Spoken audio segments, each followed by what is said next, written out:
आप सभी से हमारा करवद्र निवेदन है और इसके पहले भी मैं फेसबुक लाइव पे आके बता चुका हूँ और आज मैं इस चैनल के माध्यम से आप सभी के बीच फिर से आया हूँ।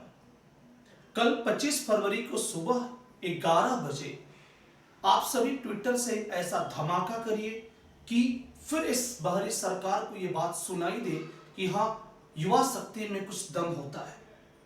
और ये दिमाग को डाइवर्ट करने की इस समय कोई जरूरत नहीं है। यह सरकार और प्रशासन इस बात को समझ नहीं पा रहा है कि आखिरकार मुद्दा क्या है। जैसे आप लोग देख रहे हैं कि हमने इस ट्विटर कैंपेनिंग की बात जब किया गया लोगों के द्वारा, हम सभी अध्यापकों के द्वारा, तो तमाम तरह की बातें होने लगी। जितने भी लोग हैं उन लोगों ने प्राइवेट सेक्टर और सरकारी सेक्टर में अलग अलग विभाजन स्टार्ट कर दिया, जबकि वास्तविकता ऐसी नहीं है। हमें केवल सही तरीके से परीक्षा करानी है, परीक्षा का परिणाम लाना है और जितनी भी अनियमितता एसएससी के द्वारा, रेलवेज के द्वारा, स्टेट गवर्नमेंट के द्वारा जितनी भी अनियमितता बरती जा रही है, इन अनियमितताओं को दूर करना है। अब बताओ, कहां भी सरकारी नौकरियों की तैयारी के लिए अगर बच्चा इतने सालों से लगा हुआ है तो किस वैकेंसीज में पारदर्शिता है? यूपी में वैकेंसीज आती नहीं है, अगर आती है तो विज्ञापन ऐसा ये लोग निकालते हैं भांग खा के कि अगले दिन निरस्त करना पड़ता है। तो जब तक आप पूरी तरह से यूनाइट होके, जब तक ये चीज आप नहीं करेंगे, ये बात सुनने वाले नहीं है। और आप सब एकदम भ्रमित मत होइए, जितने भी विद्यार्थी हैं सब लोग एकमात्र एक ही उद्देश्य बनाइए कि कल सुबह 11 बजे से आप सभी ट्विटर पे एकदम, वैसे तो अभी भी आप एकदम पूरी तरह से एकदम लगे हुए हो, अभी आप एकदम ट्रेंडिंग में हो नंबर 1 पे, लेकिन एकदम कल आपको रुकना नहीं है। आप पूरी तरह से एकदम पूरा का पूरा आपका टारगेट होना चाहिए, कल आप नंबर 1 ट्रेंडिंग पे रहेंगे और इस सरकार को आपको दिखाना पड़ेगा कि हाँ भाई, बच्चों में बात वो है, युवा शक्ति तैयार है। और जब तक ये चीज नहीं की जाएगी, आप अलग अलग हिस्सों में बटे रहोगे। ये मत देखो कि ये मेरा मुद्दा नहीं है, सबके मुद्दे पे बात होगी, लेकिन एक बार सरकार से बात करने का तरीका तो ढूंढ लिया जाए। मैं बहुत कुछ नहीं कहूंगा, बहुत सी बातें हो रही हैं, बहुत सी अलग अलग बातें की जा रही हैं कि प्राइवेट सेक्टर, सरकारी सेक्टर, तमाम तरह में आपको बांटा जा रहा है। आत्मनिर्भर भारत, ये भारत, वो भारत, हम आत्मनिर्भर बन जाएंगे, लेकिन पहले हमें रोजगार मिल जाए। जब हम कुछ पैसे कमा लेंगे ना, तो हम अपने अपने बिजनेस स्टार्ट कर लेंगे। हम इसकी बात कर ही नहीं रहे, हम केवल हमारी वैकेंसीज में, जिन वैकेंसीज की हम तैयारी करते हैं, उन वैकेंसीज में पारदर्शिता की बात कर रहे हैं। हम समय से 1 साल के अंदर वैकेंसीज के सभी परीक्षाएं, सभी रिजल्ट, सब कुछ प्रकाशित हो जाए, इसकी बात कर रहे हैं। और इसी के लिए ट्विटर ट्रेंड लाया जा रहा है, ट्विटर पे बात की जा रही है। तमाम तरह की बातों को नहीं कहना है, केवल इतनी बात मैं कहूंगा कि कल सुबह 11 बजे जितने भी विद्यार्थी हैं एकदम, और इसके लिए आपको ये नहीं कि पढ़ाई लिखाई छोड़ देना है, आप अपना हर काम करते रहिए। जिस तरह से आप फेसबुक, व्हाट्सएप चलाते हैं, उस तरह से ट्विटर पे आपको इस अभियान को चलाना है और कुछ करने की जरूरत नहीं है अभी आपको। अगर कोई चीज करने की जरूरत होगी तो उसके बारे में बात की जाएगी, उसके बारे में देखा जाएगा कि आगे हमें फ्यूचर में क्या करना है। लेकिन अभी केवल 25 तारीख को याद रखना है हमको, 25 तारीख सुबह 11 बजे एकमात्र चीज चलनी चाहिए हमारे दिमाग में, और वो जान रहे हैं आप सभी कि क्या होना चाहिए। बहुत कुछ नहीं कहना हम सभी को, हम अपने काम को करेंगे। क्या बात करें बताइए, किस मुद्दे पे बात करें? सब मुद्दा जान रहे हैं, क्या रिफॉर्म होना है, सब रिफॉर्म की बात की जाएगी भाई।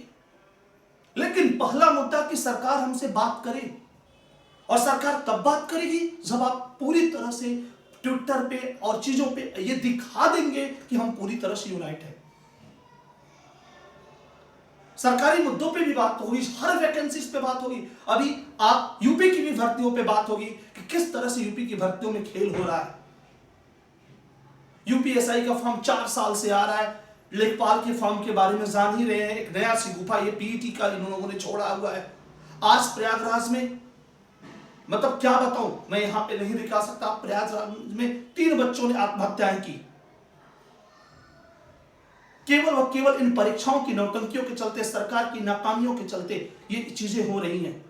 बच्चे अवसाद में आ जा रहे हैं। एसएससी जेई का एक बच्चा सलोरी में आज आत्महत्या किया, उसका परिवार पूरी तरह से परिवार बिखर गया। इसका जिम्मेदार कौन है? लेकिन ये बाहरी सरकार नहीं सुनने वाली है। इसके लिए हमें पूरी तरह से कल एकदम एकमत होकर ये चीजें करनी पड़ेगी आप सबको, और तमाम तरह के सुधारों की बात होगी। हम सब लोगों ने आके मैं पिछली बार बता चुका हूं कि कौन कौन से सुधार की बात होगी। हम सब सुधार की बात की जाएगी, लेकिन कल ये काम होना चाहिए, और वो काम यही होगा। सभी के सभी विद्यार्थी कल नंबर 1 ट्रेंडिंग हमें फिर से पूरी तरह से दिखा देना है। और उसी की बात थी कि एसएससी ने आज लॉलीपॉप भी दिया है आपको। एसएससी ने आज एक लॉलीपॉप दिया है आपको कि आपकी 2020 की वैकेंसी में सीटों की संख्या बढ़ा दी। उस लॉलीपॉप के चक्कर में मत पड़ना भी। ये झुकेंगे, हम इन्हें झुका के रहेंगे, ये हमारा वादा है। ये आपकी युवा शक्ति की देन है। ये झुक के रहेंगे आपके सामने, ये झुक के रहेंगे। ये मैं आप सबसे कहता हूं, आएंगे आपसे बात करने आएंगे, ये भी मैं जानता हूं। आप दिखा दीजिए कि आपके अंदर क्या शक्ति है, और शक्ति को बताइए। भारतवर्ष है, आपका देश है, किसी एक कठपुतली का देश नहीं है। बहुत बढ़ा लिया दाढ़ी आपने, अब रोजगार बढ़ाओ,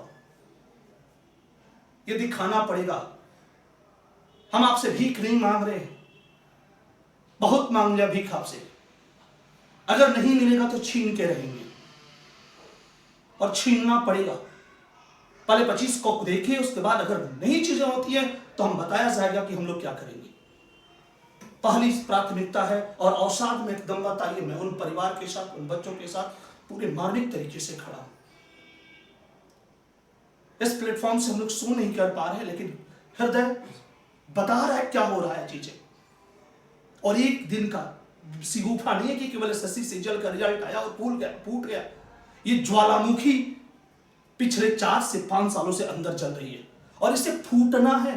अगर समय रहते अगर इसका इलाज नहीं हुआ तो ये ज्वालामुखी ऐसा फूटेगी जिसका कोई फिर रोक नहीं पाएगा। और ये युवाओं की ज्वालामुखी, मैं आप सभी से हाथ जोड़ के विनती करता हूं, और इस प्रयागराज की धरती से सभी अध्यापकों से हाथ जोड़ के विनती करता हूं कि सभी के सभी अध्यापक इस मुहिम में आए और बच्चों का सहयोग करें।